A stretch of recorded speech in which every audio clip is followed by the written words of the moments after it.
যে বেগম খালেদা জিয়ার শারীরিক অবস্থা আসলে এখন কেমন? আমি ধন্যবাদ জানাচ্ছি আপনাদের দর্শকদেরকে ধন্যবাদ জানাচ্ছি।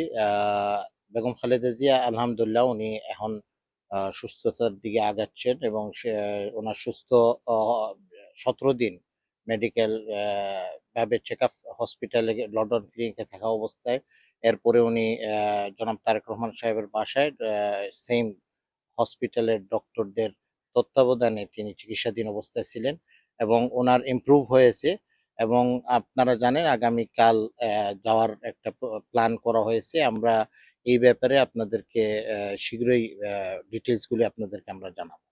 জি। জনাব এনাম, আমরা যতটুকু জানতে পেরেছি সাংবাদিক হিসেবে যে বেগম খালেদা জিয়া আগামীকালকে বাংলাদেশ বিমানের একটি ফ্লাইটে তিনি রওনা হবেন। সেটা সময়টা আনুমানিক ৪টার সময়। তো ৪টার সময় যদি রওনা দেয় তাহলে বাংলাদেশে উনি পৌঁছাবেন প্রথমে সিলেট এবং তারপরে ঢাকা এয়ারপোর্টে অর্থাৎ হযরত শাহজালাল আন্তর্জাতিক বিমানবন্দরে পৌঁছাবেন। সেটা ১০:৩০ বা সকাল ১১টার দিকে। তো এই সময়সূচির ব্যাপারে যদি একটু বলতেন। আমি আপনি যেটা সময়সূচিটা আপনি যেটা শুনছেন, এই ব্যাপারটা আমরা আপনাদেরকে কিছুক্ষণ পরে আরো অফিসিয়ালি আপনাদেরকে আমরা জানাবো আমাদের অফিস থেকে, ঢাকা অফিস থেকে অথবা আমাদের অ্যা চূড়ান্তভাবে আমাদের সিদ্ধান্তটা হলে আপনাদেরকে আমরা শীঘ্রইভাবে জানাচ্ছি। তাহলে কি আপনি বলতে চাচ্ছেন যে সময়সূচিতে কিছুটা পরিবর্তন আসতেও পারে? আমি এইরকম না বলে আমি যেটা বললাম আপনাদেরকে বান্ডেল থাকলে প্রতি সেনমানিতে টাকা বাঁচবে। বিকাশ সেনমানি বান্ডিল কিনে জিতুন প্রতি লেনদেনে। ফার্দার নেক্সট আপনাদেরকে আমাদের মানে শিডিউলটা আপনাদেরকে আমি জানাচ্ছি। আমি একটু অন্য একটা বিষয় জানতে চাই। সেটা হচ্ছে যে বেগম খালেদা জিয়া আর অপেক্ষায় তো সারা বাংলাদেশের ১৭ কোটি মানুষ রয়েছে এবং তার স্বাস্থ্যের বিষয়েও সবাই বেশ চিন্তিত। তো এই মুহূর্তে বেগম খালেদা জিয়া সেখানে যাবার পরে দলের যে হাল ধরার যে একটা বিষয় রয়েছে, যেটা তিনি অসুস্থ অবস্থায় পারেননি। তো উনার মনোবল বা মনোভাব দেখে আপনাদের কি মনে হয়েছে যে উনি এবার যেয়ে কি শক্ত হাতে সেই দলের যে কান্ডারি হিসেবে যেটা আমরা সবাই চাচ্ছি বা আপনারা সবাই চাচ্ছেন, সেটা কি তিনি পারবেন কিনা বা উনার কাছ থেকে কি শুনতে পেরেছেন? উনার কি অভিমত? আমি যেটা বলবো আমাদের প্রিয় নেতা জনাব তারেক রহমান সাহেব আমাদের ভারপ্রাপ্ত চেয়ারম্যান তার নেতৃত্বে দল সংগঠিত এবং তার নেতৃত্বে আমরা কার্যক্রমগুলি আমরা পরিচালনা করে যাচ্ছি। আপনারা জানেন স্বৈরাচার হাসিনাকে গত ১৭ বছর যে ওনার নেতৃত্বে আমরা কার্যক্রম করেছি বেগম খালেদা জিয়ার পরামর্শক্রমে এবং ওনার নেতৃত্বে বিভিন্ন সময় দায়িত্ব আমরা পালন করেছি। আপনারা জানেন ৫ তারিখ অগাস্টের সময় যে ছাত্র এবং জনগণের অভ্যুত্থানটার যে নেতৃত্ব আমাদের জনাব তারেক রহমান দিয়েছেন, ওই নেতৃত্বটা এখন পর্যন্ত কন্টিনিউ করতেছে। ওনার সমর্থনে জনাব তারেক রহমান সাহেবের সমর্থনে আ ডক্টর ইউনূস সরকার চালাচ্ছেন এবং আমরা বিশ্বাস করি আগামীতে একটা গণতান্ত্রিকভাবে একটি ইলেকশন হবে।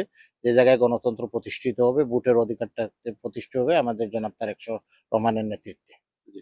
আমি একটু বলতে চাই যে এই যে বেগম খালেদা জিয়ার যে বাংলাদেশের যাত্রা, সেখানে সফর সঙ্গী হিসেবে কারা, কারা থাকছেন এবং কয়জন আছেন? যদি একটু সংক্ষেপে যদি সবার কথা যদি বলতে পারতেন। আচ্ছা আমরা আ আপনারা জানেন আসার সময় আমাদের মেডিকেল টিম যারা উনাকে চিকিৎসা করেছেন বিগত টাইম আ স্বৈরাচারী সরকারের সময় যারা অক্লান্ত পরিশ্রমের মাধ্যমে তারা চিকিৎসা দিয়ে সহযোগিতা করেছেন বেগম জিয়ার চিকিৎসাতে।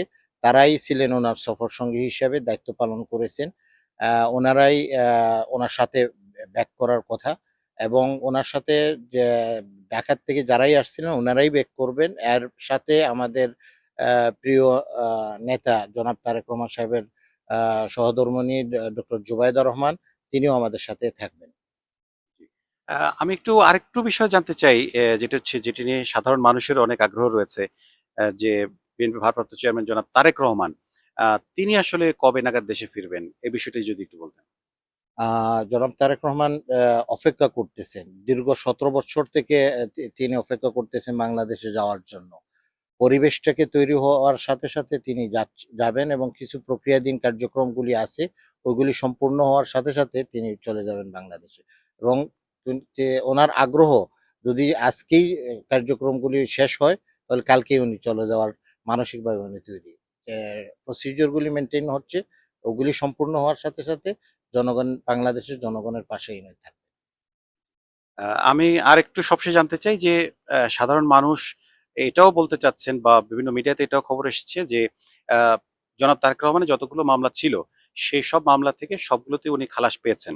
তাহলে ওনার যাবার পথে কি অন্য কোনো বাধা বা বিপত্তি আছে কিনা?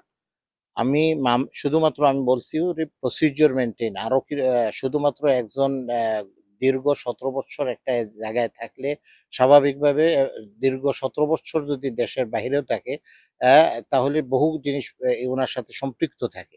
এইটাকে সম্পূর্ণ করতে একটা সময় লাগতেছে। ওই সময়টাকে শেষ করার পরে আপনাকে একটাই নিশ্চিত করতে চাবো, তিনি যদি এই প্রসিডিওর গুলি সম্পূর্ণ শেষ করে ফেলতে পারলে আগামীকালকে উনি যাওয়ার জন্য মানসিকভাবে তৈরি আছেন। প্রসিডিওর গুলি সম্পূর্ণ শেষ করলেই আমরা ওনাকে শীঘ্রই পাবো আমাদের পাশে।